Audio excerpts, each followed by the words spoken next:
Tunturiralli, Arctic Ralli, Arctic Lapland Ralli. Rakkaalla lapsella on monta nimeä. Siitä huolimatta kuskit ja katsojat matkaavat tänäkin päivänä aina Tunturiralliin. Se on seikkailu vailla vertaa ja kuuluu osana rallin Suomen mestaruussarjaan. Pitkään historiaan mahtuu kuitenkin 25 vuotta Euroopan mestaruusosakilpailuna, eikä sen arvon säilyttäminen aina ollut helppoa.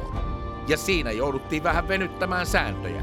No se oli aikoinaan semmoinen, kun meillä oltiin niin Euroopan mestaruusosakilpailu ja siinä piti olla 50 lähtiä ja no tietenkin meillä oli sitten vaan 46 silloin ja siinä mietittiin pitkään, että mitä tehdään ja minä sitten löysin tuolta kavereita tuolta Pohja-Oven ravintolasta ja sanoin, että huomenna ootte selvinpäin aamulla, että mulla on keikka teille ja pantiin siitä 5 ukkua ajamaan. Pantiin siihen, lisättiin 5 autoa siihen lähtöluetteloon ja ne lähti sinne mukaan. Ja ne ajoi tuohon paikallisen pizzerian taakse ja ne sai pizzat siitä palkaksi. Ja ne oli junioriluokan kilpautuja, millä ne ajoi sen homman. Ja Florian Tomeski oli sitten Euroopan mestaruustarkkailija ja se sanoi, että erikoista homma, että kun 6 autoa keskeytti ennen ensimmäistä pätkää, niin kerrottiin vaan, että se on se ice condition. Että jääolosuhteet on niin kamalat, että autot jäätyy. Kaiken kruununa on kuitenkin tietysti kunnia isännöidä vuonna 2021 MM-osakilpailu.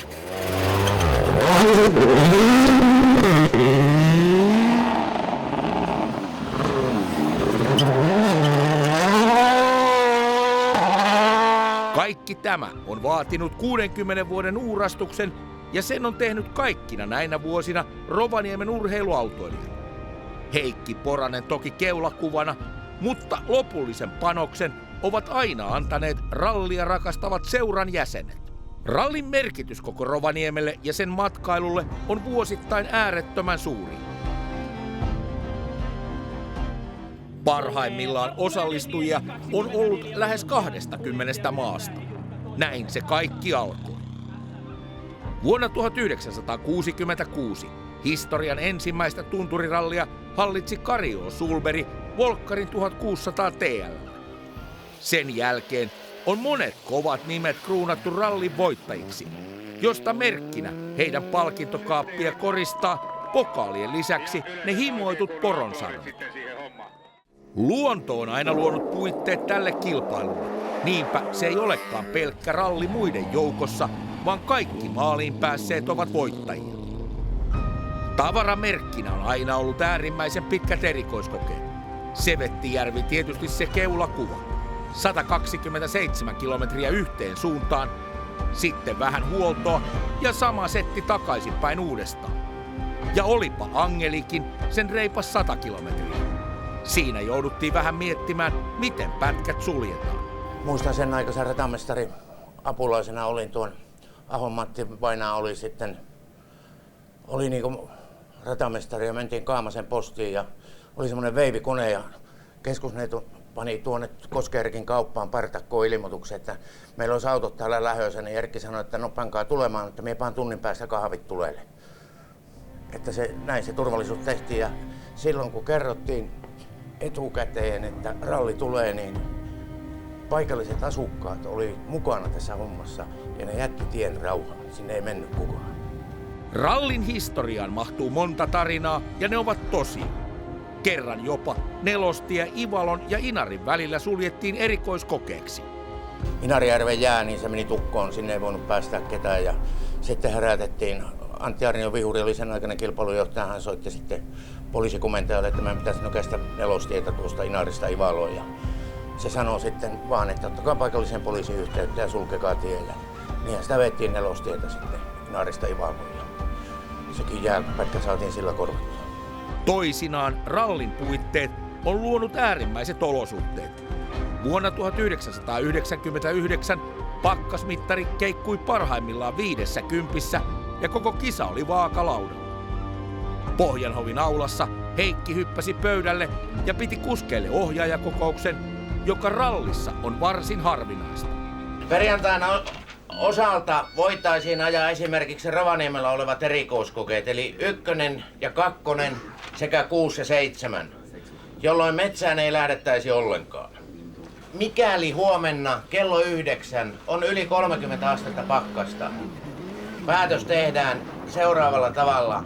Ajetaan 1 ja 2, eli toisin sanoen Mäntyvaara, Vennivaara. Sen jälkeen 3 tuntia tallille korjaa ja lämmittää autoa. Ja sen jälkeen ajetaan Paviljonki ja Teollisuuskylä. No aamu tuli, 39 oli pakkasta ja kukaan ei kitissyt, kaikki halusi mennä ajaa. Ja sitten mentiin Vantauskoskelle, niin siellä oli -11. Se on niin alueellisesti riippuvainen tämä lämpötila. 70-luvun alkuvuosina elettiin aikaa, jolloin oli energiakriisi. Ja vuonna 1974 ei koko Euroopassa juurikaan ajettu. Mutta Antti Aarniovihurin myötävaikutuksella Lapissa ajettiin. Ja niinpä kisa onkin yksi niitä harvoja, joka on ajettu 60 kertaa peräkkäin. Ja Antti itsekin juhli 2 voittoa. Vuonna 1974 maailmanlaajuinen tupakkajätti tuli rallin nimisponsoriksi ja silloin ajettiin ensimmäinen Marlboro Arctic Rally. Siitä alkoikin sitten varsinainen kansainvälinen lento.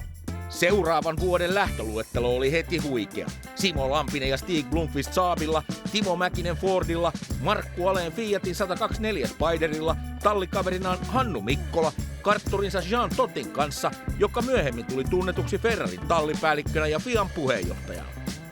Muitakin sen aikaisia ja tulevaisuuden suuria tähtiä vilisi lähtöluettelossa. Leo Kinnunen ensimmäisen ja ainoan kerran urallaan Toyota Corollalla. Mukana myös sellaiset nimet kuin Timo Salonen, Ari Vatanen ja Pentti Airikka.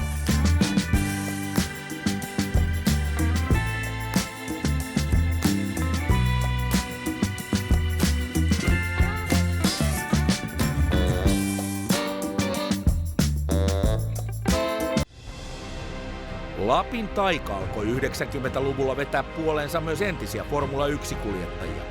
Leo Kinnunen toki oli ensimmäinen suomalainen F1-kuski, ja hän oli jo tuolloin ehtinyt voittaakin Lapissa. Sen jälkeen kuitenkin kaikki suomalaiset Formula 1-kuljettajat ovat ajaneet tuntureilla. Eikä vaan kertaalleen, vaan kaikki useampaankin otteeseen.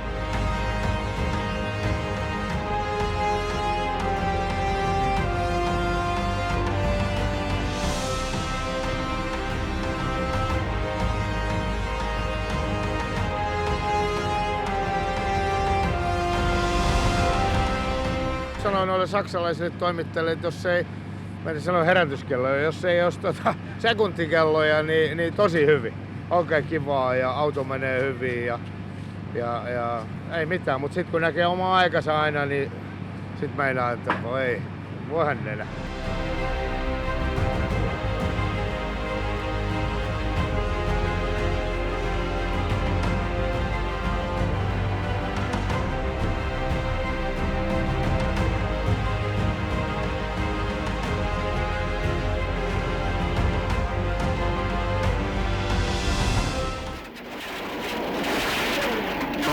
No niin. Perkele. Just. Eikä varmaan lähde. Ei lähde.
Siinä on hirveän vaikea sitten loppupeleissä sitä vauhtia nostaa, että kun itse tietää kuitenkin, että ei se ole silleen mene kuin haluaisi, niin että se on varmaan ihan normaalia.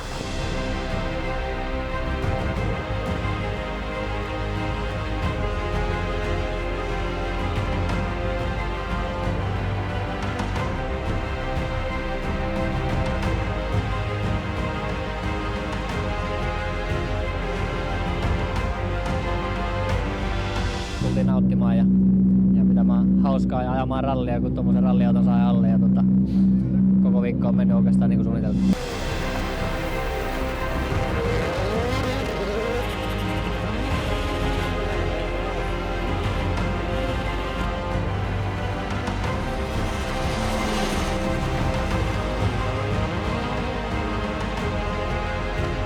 Rapiratakin onnistunut hyvin ja tuntui hyvältä, että sai mutkia osumaan kohdilleen ja vieläkin helvetin hienoa. F1-kuskien vanavedessä kisaamaan saapui myös tuolloin Mercedeksen kilpatoiminnasta vastannut Norbert Haug. Kaikilla oli aina hauskaa ja hienosti isotkin maailmantähdet osallistuivat kaikkiin oheistapahtumiin.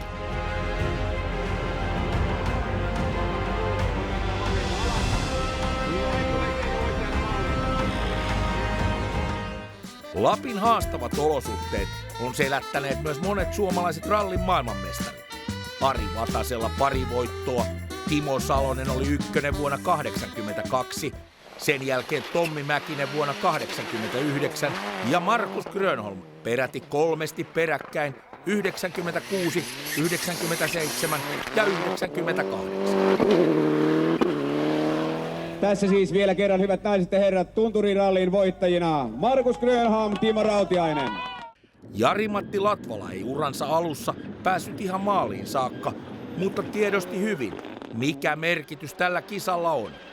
Tämä opettaa ajan kovaa ja aina on helpompi ajaa kovaa kuin hiljempaa. Et sitä kautta sitä niin kun hakee, kun täällä hakee vauhdin kohdalleen, niin on sinänsä ei varmaan päätä huimaa MM:ssä, koska meillä on kova vauhtisemmat erikoiskokeet Suomessa.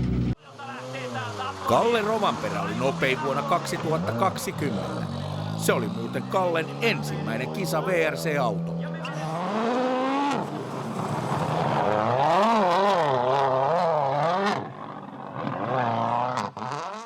No en mä tiedä mikä nyt päällimmäisenä jää mieleen, mutta ainakin paljon opittiin ja kummankin meidän työskentely Jonnen kanssa parani auton sisällä ja koko ajan oppi vähän lisää juttuja. Ja oli ihan tosi siisti viikonloppu, tykkäsin kyllä. Tänään jouduttiin vähän auraa täällä lumisteessa, mutta silti oli ajat ihan hyviä, niin voi olla kyllä ihan tyytyväinen. Et veikkaan, että oli ihan ok kyyti ainakin.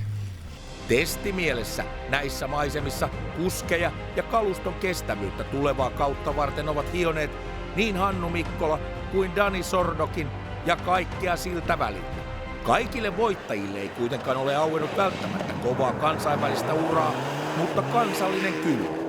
Lajin 10-kertainen Suomen mestari Juha Salo on kahminut kaappiinsa peräti 6 poronsarvet ja monet muutkin kansallisen tason kovat nimet ovat päässeet juhlimaan voittoa. Rallia seuraamaan saapuville katsojille tämä on aina ainutlaatuinen kokemus ja jokaisen suomalaisen rallifanin listalla tämä on kilpailu, joka on pakko ainakin kertaalleen kokea. Toisaalta sama koskee myös kuskeja.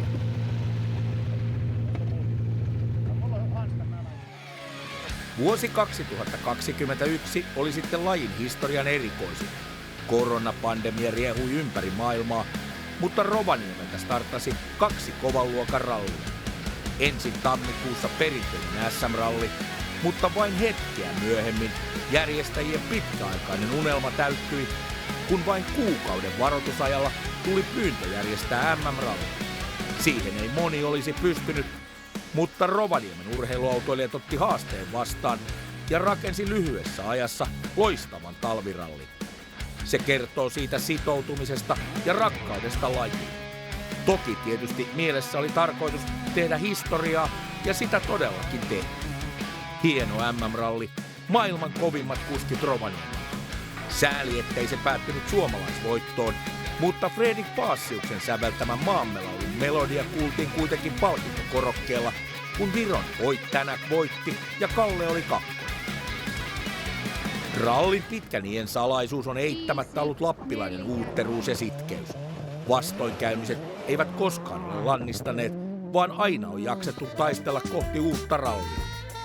70-luvulla johtohenkilöt jopa takasivat henkilökohtaisesti pankkilainoja, jotta homma saatiin pidettyä hengissä.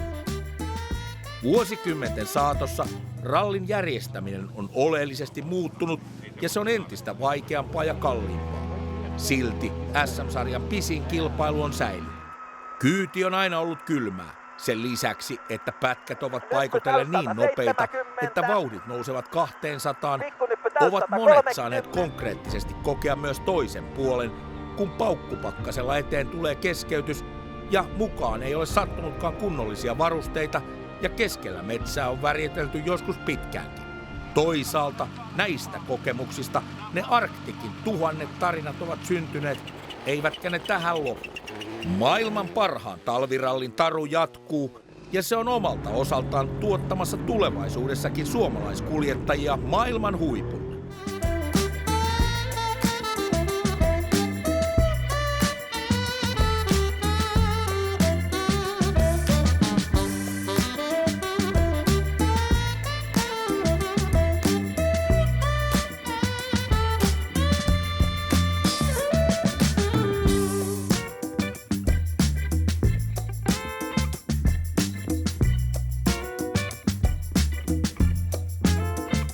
Tässä suppu.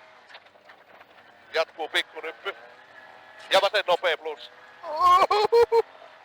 Onko tilaa? Onko tilaa? 120 maali. Oikein eri miinus. Ja maali.